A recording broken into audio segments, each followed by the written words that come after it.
Bismillah. Alhamdulillahirabbil alamin, fa inna ahsanal kalami kalamullah wa khairal huda huda Muhammad sallallahu alaihi wasallam wa syarrul umuri muhdatsatuha fa inna kulla muhdatsatin bid'ah wa kulla bid'atin dhalalah wa kulla dhalalatin finnar.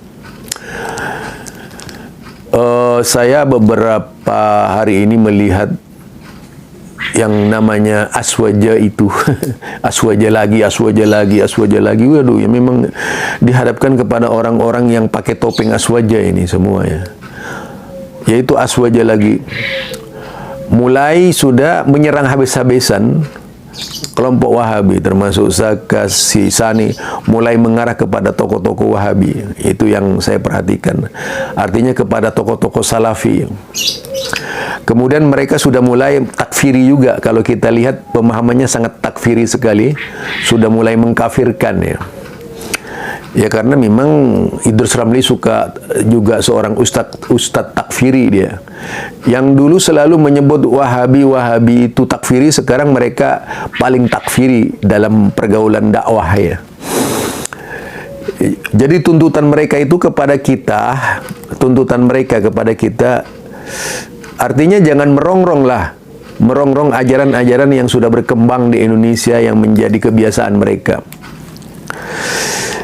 Nah, untuk itulah mereka kemudian melakukan yaitu upaya menolak berbagai paham yang disandarkan kepada Syekh Muhammad bin Abdul Wahab, yang ditolak seluruhnya itu, kemudian memberikan simbol atau panggilan-panggilan lakop sesat dan sebagainya ya. Itu yang disemarakkan dalam YouTube. Semua itu ada. Kalau kita lihat pasukan tempur mereka ini, cyber army mereka ini banyak gitu ya. Kalau saya hitung itu ada Zaka. Kalau dari Madura, orang-orang yang mirip-mirip Madura ini ya. Zaka misalnya, ada Gusani, ada Effendi itu. Effendi, entah orang mana Effendi, saya nggak tahu ini. Sumenep mana saya kurang tahu ya. Kemudian ini Madura ya. Ada kemudian Najid Ngaji. Ada lagi web ijo. Kemudian ada lagi YouTubuna. Tapi YouTubuna ini bukan orang Sunni ya.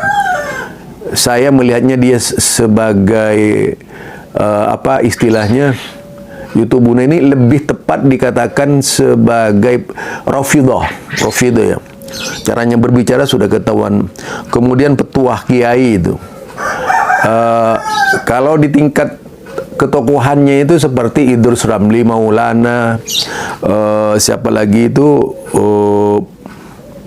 siapa namanya ya?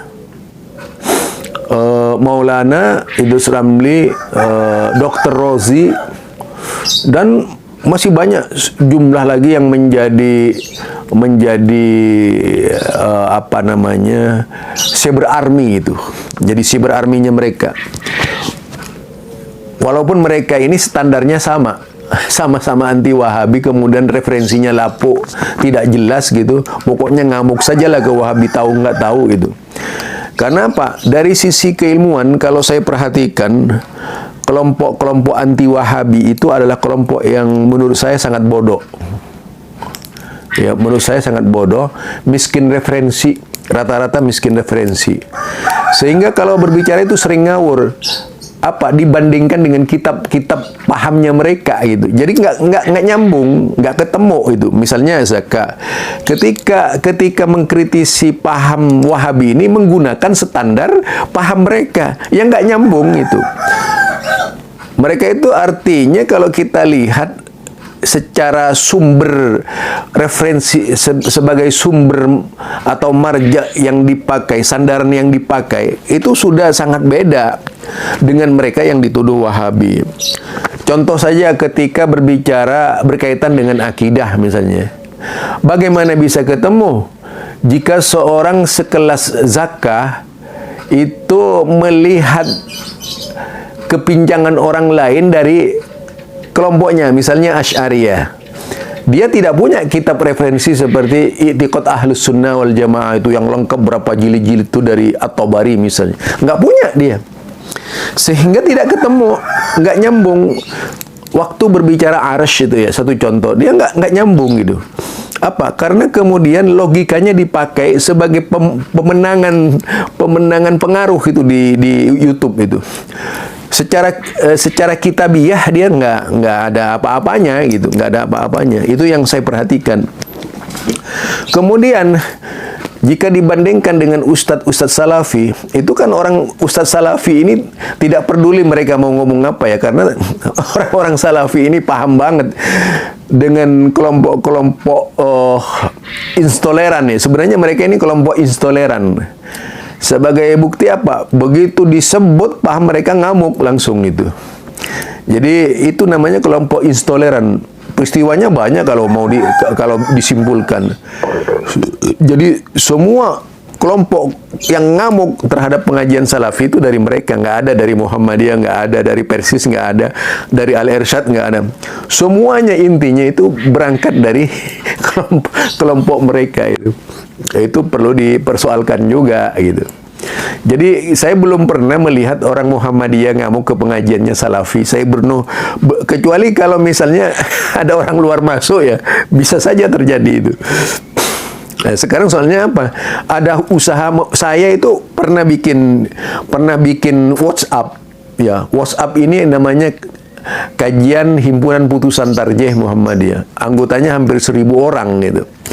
Lah, anehnya itu kok bisa ya ada orang-orang yang masuk ke sana dari kelompok, langsung dia dari kelompok kuburiyun langsung dia menyebut-nyebut saya dengan bahasa yang biasa dilakukan oleh Sani terhadap saya, kakek itu dan sebagainya.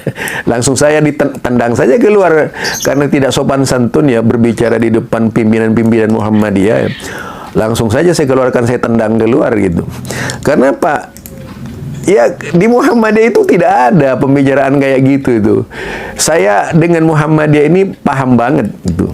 Jadi di Muhammadiyah itu paham banget akhlaknya orang Muhammadiyah itu paham banget seperti apa akhlaknya Muhammadiyah itu. Jadi akhlaknya Muhammadiyah tidak pernah seperti pembicaraan orang-orang di luar. Itu ketahuan. Mau nyamar seperti apa saja mereka di Muhammadiyah, suatu hari itu akan terlepas kalau dia bukan orang Muhammadiyah gitu. Itu akan terlepas. Karena apa? Pasti pembicaraannya itu budaya yang biasa marak di kelompoknya mereka itu. Itu yang saya perhatikan. Jadi di mereka ini kalau misalnya ada kelompoknya yang berusaha mengkritisi mereka sendiri, itu biasanya dilacak di mana tempatnya, kemudian disuruh tobat, disuruh membuat pernyataan. Wih, luar biasa ya. Rasa keketiran, kekhawatiran mereka ini sangat luar biasa. Bahkan dipaksa seseorang membuat tanda tangan dan sebagainya itu. Jadi apa? Termasuk merampas hak berpikir orang-orang mereka ini. Hak berpikir, pokoknya tidak boleh berbeda, harus sama kalau mau jadi mereka. Jadi ini sangat berbahaya juga. Ini yang disebut rejim paham itu ya. Paham dijadikan sebagai pandangan yang rejimitasi itu. Benar-benar dijadikan sebuah kekuatan rejim, seolah-olah paham itu bagian dari pemerintahan yang harus dilaksanakan ya. Jadi dulu itu ada Lukman Ba'abdu di mana itu. Lukman Ba'abdu itu tinggal di Jember ya, di Jember dulu itu. Itu sampai diminta situsnya tahun berapaan tuh ya. Saya ingat tuh tahun-tahun 14-an ya, 2014 tuh. Dia punya website yang marak dikunjungi oleh pengunjung-pengunjung muslim dari seluruh Indonesia. Websitenya namanya mereka itu adalah teroris ya, judulnya itu. Yang dibahas di sana itu berbagai macam pandangan-pandangan Salafi Wahabi itu. Taruh seperti itu, pandangan-pandangan. Padahal bahasanya biasa-biasa aja. Dan pada waktu itu juga terjadi pertarungan pemikiran antara Luqman Ba'abdu ini dengan tokoh teroris siapa namanya? Bukan, Imam Samudra. Pada waktu Imam Samudra itu ada di dalam tahanan, itu terjadi perdebatan dengan Luqman Ba'abdu yang memastikan bahwa Imam Samudra itu bukan bagian dari Salafi itu ya, pada waktu itu. Dia bikin judul "Mereka adalah teroris" gitu. Dijawab oleh Imam Samudra, "Aku bukan teroris." Saya masih ingat, tapi kemudian situs ini lenyap. Buku-bukunya itu yang beredar tiba-tiba hilang itu di tengah-tengah masyarakat. Yaitu "Mereka adalah teroris", itu bukunya itu. Karena di dalam itu memuat beberapa pemahaman-pemahaman takfiri yang dilakukan oleh beberapa ormas Islam ketika itu ya. Saya masih ingat itu. Dari kisah-kisah yang beredar di tengah-tengah umat ketika itu, kalau Luqman Ba'abdu itu didatangi oleh sekumpulan orang dan menekan dia itu untuk menghapus seluruh situsnya gitu. Aduh, jadi kalau melihat mereka ini ketakutan sebenarnya. Orang-orang yang nggak siap hidup berdemokrasi ya, yang paling berbahaya itu. Dan tentu saja kalau ada yang bersifat doktrinis itu lebih suka. Kalau ada yang bersifat tadi itu paham-paham doktrin, maka itu yang sangat disukai oleh mereka gitu.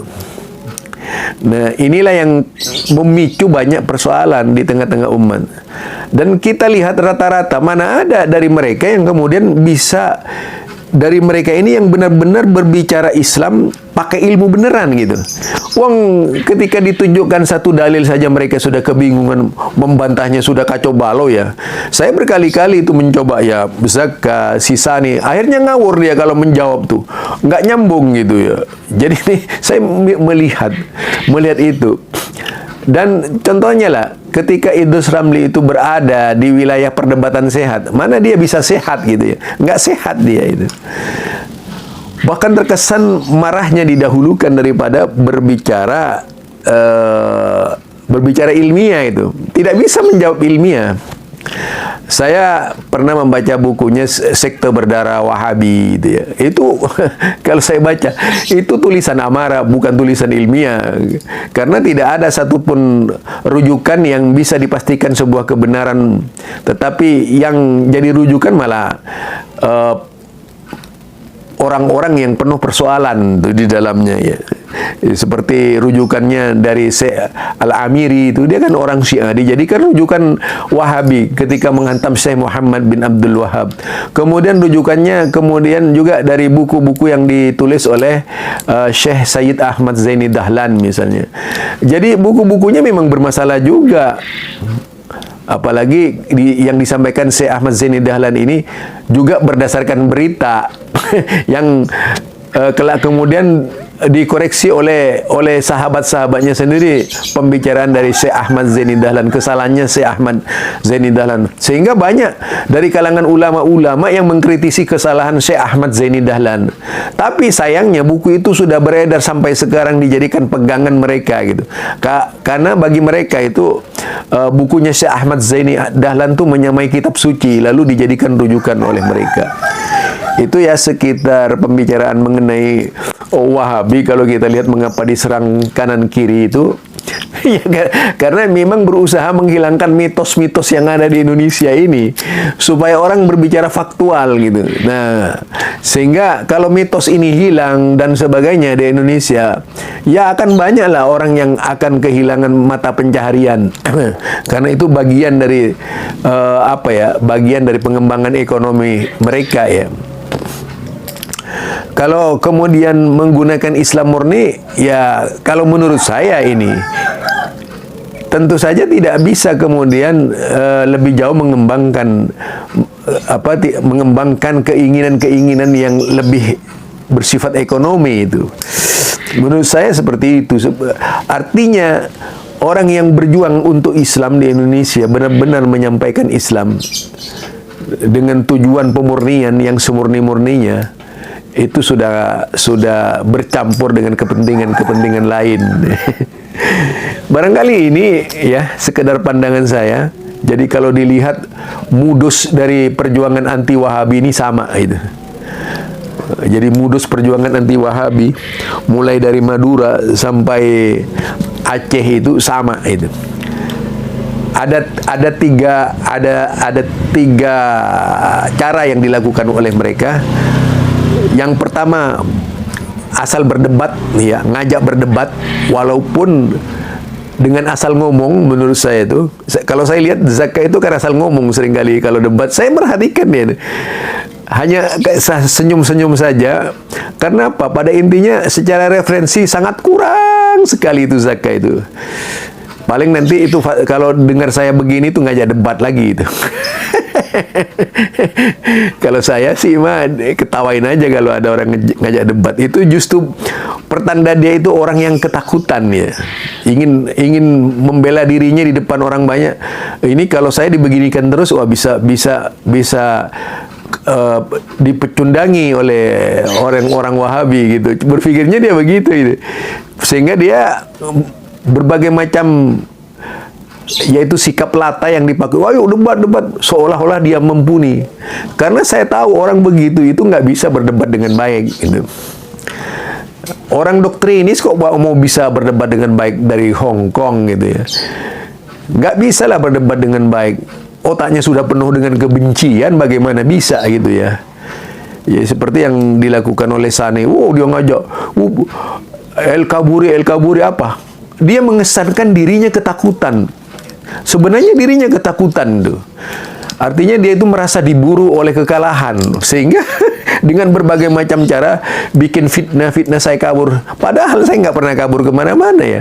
Hanya karena tidak meledeni dia berbicara sudah menyebut saya El-Kaburi. Itulah kebiasaan jelek orang-orang yang ngaku aswaja. Bikin fitnah di mana-mana gitu. Menebarkan kebohongan kepada umat. Ya, satu contohnya dengan saya tidak pernah menjawab iya, tiba-tiba muncul situs, judul yang memprovokasi umat. Pertanda memang tukang fitnah si Sani ini gitu. Itu dari saya, Zulkarnain Ilmaduri. Assalamualaikum warahmatullahi wabarakatuh.